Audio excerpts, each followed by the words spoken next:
Nellore rural నియోజకవర్గం పరిధిలో 23వ division Kalyan Nagar లో 2 కోట్ల రూపాయలతో నిర్మిస్తున్న డ్రైన్ పనులను కార్పొరేషన్ అధికారులతో కలిసి టీడీపీ నాయకులు కోటమిరెడ్డి గిరిధర్ రెడ్డి పరిశీలించారు.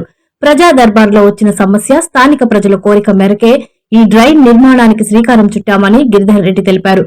కూటమి ప్రభుత్వం అధికారంలోకి వచ్చాక 23వ డివిజన్ అభివృద్దికి 8 కోట్ల 30 లక్షల రూపాయల నిధులు కేటాయించామన్నారు.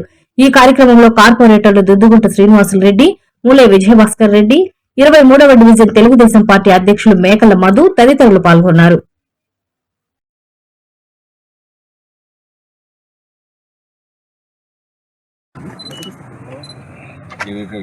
జనవరి 24వ తారీఖు 240 పనులు 27 కోట్ల రూపాయలతో మనం ఒకే రోజు కూటమి నాయకుల సమక్షంలో ప్రజల చేత ఎక్కడికక్కడ స్థానిక ప్రజల చేత శంకుస్థాపన జరుపుకున్నాము.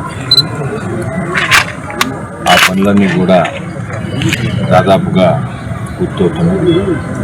ఇప్పటిదాకా 240 పనుల్లో 187 పనులు పూర్తయినాయి. మిగతా బ్యాలెన్స్ పనులన్నీ కూడా ప్రోగ్రెస్లో ఉన్నాయి. ఏదైతే మాట ఇచ్చామో 60 రోజుల లోపల పూర్తి చేసి ప్రజలకి అంకితం ఇస్తామని ఏదైతే మాట ఇచ్చామో ఆ మాట ప్రకారం ఖచ్చితంగా 60 రోజుల్లో 27 కోట్ల రూపాయలతో ఏదైతే 240 పనులు మనం శంకుస్థాపన చేసుకున్నామో 60 రోజుల్లో ఖచ్చితంగా పూర్తి చేస్తామని మీ ద్వారా ప్రజలు ప్రతిరోజు కూడా ఈ 240 పనులు ప్రతి నిత్యం కూడా శాసనసభ్యులు శ్రీధర్రెడ్డి గారు అధికారులతో అదేవిధంగా ఎక్కడికక్కడ కూటమి నాయకులు స్థానిక నాయకులతో కూడా ప్రతిరోజు కూడా దీనికి సంబంధించి పర్యవేక్షిస్తున్నారు. దానిలో భాగంగా ఈరోజు 23వ డివిజన్లో దాదాపు 2 కోట్ల రూపాయలతో ఏదైతే డ్రైన్ మనం నిర్మించుకుంటున్నామో దాన్ని అధికారులు స్థానిక నాయకులందరితో కలిసి కూడా ఈరోజు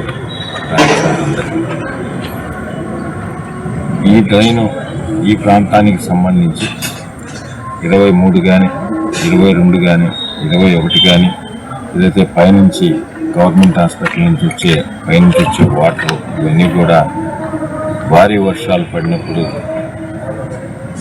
ఆ టైంలో అందరం కూడా ఇబ్బంది పడుతూ పూర్తిగా మినీ బైపాస్ రోడ్ని ఈ వాటర్ అంతా కూడా బ్లాక్ చేస్తూ చాలా ఇబ్బంది దృష్టిలో పెట్టుకొని 2 కోట్ల రూపాయలతో ఈ డ్రైన్ కేటాయించడం జరిగింది.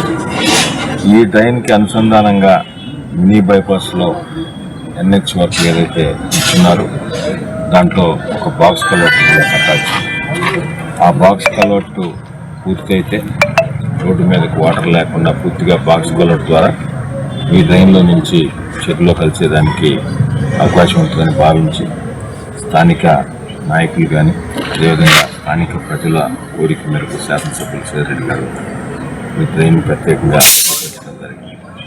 అదేవిధంగా 23వ డివిజన్కి సంబంధించి కూటమి ప్రభుత్వం అధికారంలోకి వచ్చిన తర్వాత తెలుగుదేశం జనసేన బీజేపీ ప్రభుత్వంలోకి వచ్చిన తర్వాత గౌరవ ముఖ్యమంత్రి శ్రీ నారా చంద్రబాబు నాయుడు గారి ఆశీస్సులతో డిప్యూటీ సీఎం పవన్ కళ్యాణ్ గారు, యువనేత నారా లోకేష్ గారు, అదేవిధంగా గౌరవ ప్రధానమంత్రి నరేంద్ర మోడీ గారి ఆశీస్సులతో జరుగుతున్న ఈ ప్రభుత్వంలో ప్రత్యేకంగా స్థానిక నాయకులకు కానీ అదేవిధంగా ఎమ్మెల్యే గారి ఆఫీసు కానీ ఎమ్మెల్యే ప్రభుత్వంలో సంక్షేమ పథకాలు